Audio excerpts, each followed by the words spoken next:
सच्ची और अच्छी खबर लखनऊ दर्पण न्यूज। भारतीय जनता पार्टी अपने मंत्रियों पर और संगे साथियों पर इसलिए दबाव नहीं बना पा रही और इस्तीफे का दबाव इसलिए नहीं बन पा रहा है क्योंकि वो जानते हैं अगर इस्तीफा दे दिया तो दबे हुए राज भी वो न खोल दें। इसलिए भारतीय जनता पार्टी अपने किसी संगी साथी मंत्री पर दबाव नहीं बना पा रहे और वही कारण है जिसकी वजह से इस्तीफा नहीं हो रहा है। इस्तीफा देने वाले कहीं दबे हुए राज न खोल दें, इसलिए किसी का इस्तीफा नहीं हो रहा है। और जो कल छात्रों के साथ, युवाओं के साथ हुआ है, कोई कल्पना नहीं कर सकता था कि आजादी के बाद इस तरह का व्यवहार किसी सरकार ने किया।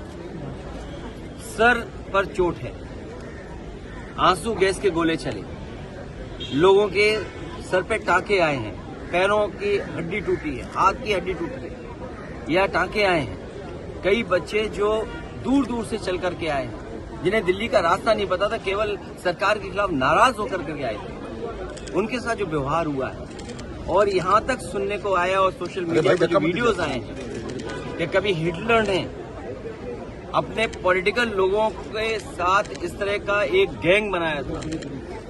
लगता है इस तरह के लोग थे जो प्राइवेट ड्रेस में थे और लाठी लेकर के लोगों को मार रहे थे। कभी हिटलर ने बनाया था और आज हम लोग भारतीय जनता पार्टी की सरकार में देख रहे हैं। ये कभी स्वीकार नहीं हो सकता है लोकतंत्र में। हम लोगों ने उस दिन भी विरोध किया, आज भी विरोध कर रहे हैं और ऐसी सरकार को हटाने के लिए लगातार हम लोग लड़ते रहेंगे।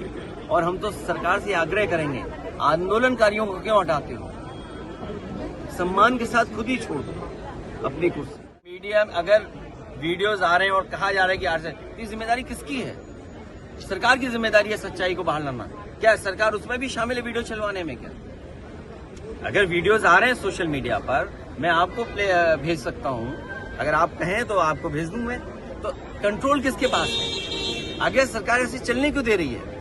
अगर सरकार की बदनामी हो रही है और सरकार की लाठी से छात्रों का, नौजवानों का, युवाओं का सर फूट रहा है, आंसू गैस गोले चल रहे हैं, आप करंट लगा रहे हो, किसने नहीं देखा, किसको नहीं समझा? और दुर्भाग्य देखिए क्या है कि कई मीडिया के लोगों को वहां खड़ा होने पर भी उनको भी विरोध का सामना करना पड़ रहा है। इसलिए कम से कम आप लोग भी तो क्रेडिबिलिटी थोड़ा बचाओ। और जो डॉक्टर्स, जो वीडियो मैंने भी पोस्ट किया है, डॉक्टर्स क्या बता रहे हैं कि सर खुले हुए आए लोगों के, बच्चों के।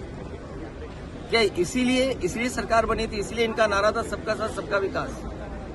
यही सबका साथ है और यही युवाओं के लिए संदेश है और यही विकसित भारत है, यही अमृत काल है। क्या यही विश्व गुरु बनने का रास्ता है? क्या आप छात्रों पर लाठी मारेंगे, आप नौकरी नहीं देंगे? और अगर नीट में हेरा फेरी हुई है, नीट का पेपर लीक हुआ है, तो किसकी जिम्मेदारी थी? किस सरकार की जिम्मेदारी थी? और सरकार ने स्वीकार किया, इसीलिए तो नीट एग्जाम दोबारा किया। और ये केवल दिल्ली में नहीं हो रहा है, देश में जहां जहां भारतीय जनता पार्टी की सरकार है वहां पेपर लीक हो रहे हैं। और यूपी में तो 20 पेपर लीक हुए हैं, एक के बाद एक, और लगातार पेपर लीक हुए हैं। इसकी जिम्मेदारी किसकी है? इसलिए भारतीय जनता पार्टी अपने संगी साथी मंत्रियों पर कोई दबाव नहीं बना पा रही है क्योंकि वो जानते हैं कि जिस समय उन पर दबाव बनाकर इस्तीफा लेंगे तो दबे खुचे राज भी वो मंत्री लोग खोल देंगे। कलेक्टिव रिस्पॉन्सिबिलिटी कैसे हो सकती है? ये सरकार की जिम्मेदारी है कि पेपर लीक ना हो। और उसके बाद अभी शिकायतें आ रही कि बच्चे जो अपनी ओएमआर शीट दिखा रहे हैं उसे बड़े पैमाने पे धोखाधड़ी हुई है उनके साथ। उसकी जिम्मेदारी किसकी है? क्रेडिबिलिटी कौन बेटर करेगा? क्रेडिबिलिटी कौन अपनी ठीक करेगा? और सोचिए आप, सदन में अभी भी नारे लगा रहे हैं दान चोरी के बाद भी। इससे ज्यादा शर्म की बात क्या हो सकती है? एसआईटी के बाद एसआईटी बन रही है, एसआईटी ने पोल खोली, कुछ राज खोल दिए, अभी और राज खुलने जा रहे हैं। भाई एसआईटी नहीं तो राज खोले, एसआईटी की वजह से तो जेल गए दान में और चंदा चोरी में, चढ़ावे में। तो एक और एसआईटी बनी है सुनने में आ रहा है, तो इसका मतलब और बड़े राज खुलेंगे। कुछ लखनऊ वाले खोलेंगे, कुछ दिल्ली वाले खोलेंगे, राज तो पूरे खोलेंगे ना।